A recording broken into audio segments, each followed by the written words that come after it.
వి gold trusted gold buyers తాకట్టులో ఉన్న బంగారాన్ని విడిపించి ఈ రోజు ఉన్న మార్కెట్ ధరకే కొనబడును. మరిన్ని వివరాలకు సంప్రదించండి 7771077720.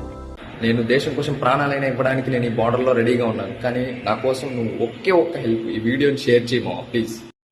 సార్, మా ఊర్లో కొంతమంది భూ కబ్జాదారులు సిమెంట్ రోడ్లు కనీసం 20 సంవత్సరాల నుంచి వాడుకలో ఉంటే వాటిని పూర్తి చేశారు.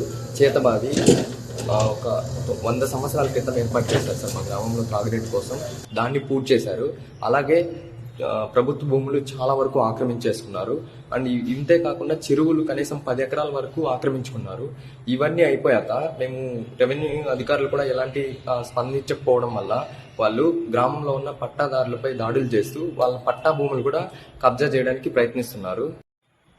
మా అన్న బెంగళూరులో జాబ్ చేస్తాడు సార్, నేనేమో ఆర్మడ్ ఫోర్స్లో ఉన్నాను.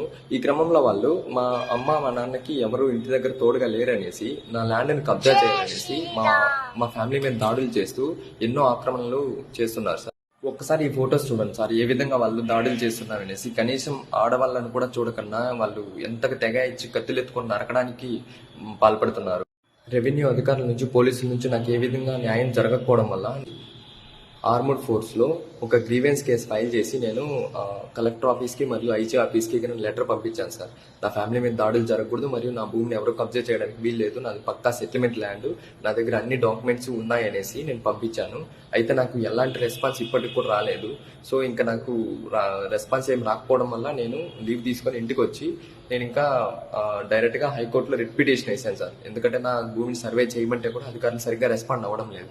So high court last month April 3వ తేదీన ఒక ఆర్డర్ ఇచ్చింది సార్, నా భూమిని ఖచ్చితంగా 3 monthsలో కొలిచి నాకు ఇవ్వాలని చెప్పి. నేను హైకోర్టు నుంచి ఆర్డర్స్ తెచ్చుకున్నా సరే ఈ కబ్జాదారులు సరే వాళ్ళు మా ఊరికి వచ్చి నా ల్యాండ్ని కొలుస్తుంటే ఈ కబ్జాదారులు అనేది కొలవనివ్వడం లేదు సార్. మా ఫ్యామిలీ మీద ఇప్పటికీ దాడులు జరుగుతున్నారు. కాబట్టి దయచేసి నేను నారా చంద్రబాబు నాయుడు గారిని మరియు లోకేష్ గారిని, మన ఉప ముఖ్యమంత్రి పవన్ కళ్యాణ్ గారిని ఒక్కటే వేడుకుంటున్నాను సార్, దయచేసి నా ల్యాండ్ డాక్యుమెంట్స్లో పక్కా సెటిల్మెంట్ ల్యాండ్ కాబట్టి వాటిని మీరు కూడా కావాలంటే ఒకసారి వెరిఫై చేసి నాకు న్యాయం చేయండి. నా హైకోర్టు ఆర్డర్స్ ప్రకారం నా భూమిని సర్వే చేసి నాకు ఇవ్వాల్సిందిగా నేను కోరుకుంటున్నాను. మాకు ఢిల్లీ నుంచి క్లియర్ కట్ ఆదేశాలు వచ్చాయి సార్, ఎటువంటి పరిస్థితుల్లోనా అసలు లీవ్లు ఇవ్వడానికి వీల్లేదనేసి. నేను హైకోర్టు ఆర్డర్స్ ప్రకారం సర్వే చేయడానికి వస్తానని చెప్పి వద్దామనుకున్నాను. సో కుదరడం లేదు. కాబట్టి దయచేసి మీరు నా ఫ్యామిలీకి అండగా ఉంటారని నేను కోరుకుంటున్నాను. మా చిట్టుమారిపల్లి గ్రామంలో ఒక 10 నెలల నుండి ఒక దారి సమస్య గలాట జరుగుతూనే ఉంది. ఉన్న దారిని సిమెంట్ రోడ్డు గవర్నమెంట్ వేసింది, సిమెంట్ రోడ్డును పూడ్చేసి లేని దారిలో మా పందిల్ని దారి పోవాలని చెప్పి కొంతమంది పద్ధతులు భూ ఆక్రమణదారులు చెరువులు కొండలు ఆక్రమించుకోలే వాళ్ళు దౌర్జన్యం చేసి మా ఎంఆర్ఓకి తప్పుడు సమాచారం ఇచ్చి మా పందిళ్ళు దుబ్బేశారన్న. మా పందిళ్ళు దుబ్బడమే కాక ఆ పందిళ్ళు దుబ్బినప్పుడు మేము అడ్డం పోతామండి, మా మీద తప్పుడు కేసు కూడా బుక్ చేశారు. మన ఎస్ఐ వెంకట సుబ్బయ్య, మన రామసముద్రం మండలం ఎస్ఐ వెంకట సుబ్బయ్య. ఇరు వర్గాలు సింపుల్గా గలాటపడింటే మా మీదనే కేసు బుక్ చేశారు, వాళ్ళ మీద బుక్ చేయలేదు. దానిని కూడా మేము కలెక్టర్ దృష్టికి తీసుకుపోయాం.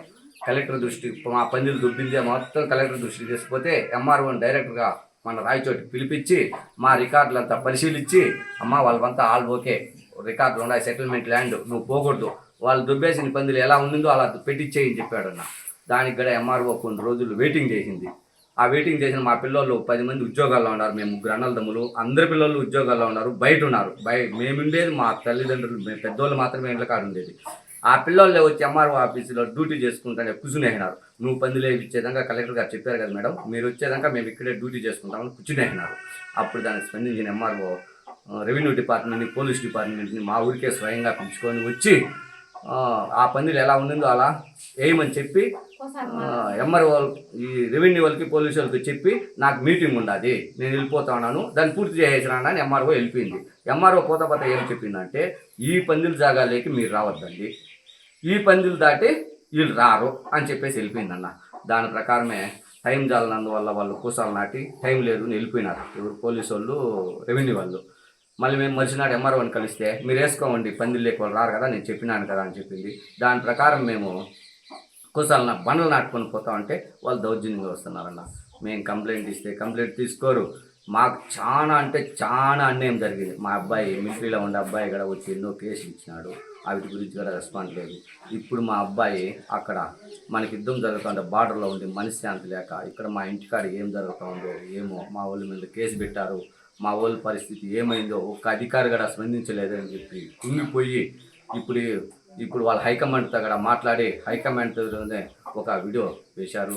దానికి ప్రతి ఒక్క అధికారి మన చంద్రబాబు నాయుడు కావచ్చు, మన లోకేష్ గారు కావచ్చు, మన పవన్ కళ్యాణ్ గారు కావచ్చు, మన ప్రతి ఒక్కరు స్పందించారు. ఇప్పుడు మన మదనపల్లి ఎమ్మెల్యే గారు కూడా ఫోన్ చేసి మీ సమస్యను క్లియర్ చేస్తాను అని చెప్పి మాకు హామీ ఇచ్చినారన్న.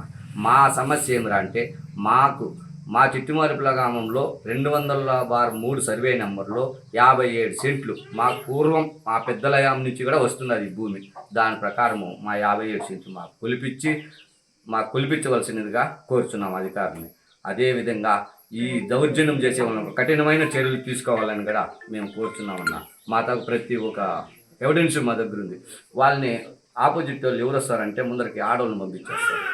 ఆడవాళ్ళని ఈ ముందు పాత గాయాలు ఎవరన్నా తగిలించుకుంటే వాళ్ళని ముందరికి పంపించి, అంటే మేమేమన్నా వాళ్ళని అనల్లా, వాళ్ళు పడిపోవాలా, వాళ్ళు తగిలించుకోవాలా, ఆడవాళ్ళు వాళ్ళకి ఏమన్నా అంటే మా మీద కేసు పెట్టాలా, వాళ్ళ ఉద్దేశం అదే. ఆ బిగడ ప్రతి వీడియో తీసుకొని గమ్మున ఉండిపోయినాం. మేము అధికారులకి ఈ పోలీసు వాళ్ళకి చెప్తే కేసు ఇంతవరకు తీసుకోలేదు వాళ్ళు. కాబట్టి మా అబ్బాయి మనిషి కునిపోయి ఆర్మీలో ఒక పక్క యుద్ధం, ఈ పక్క ఇంటి సమస్య, మా సమస్య ఎవరు తీరుస్తారు అనే మనోవేదన ఉండాలి.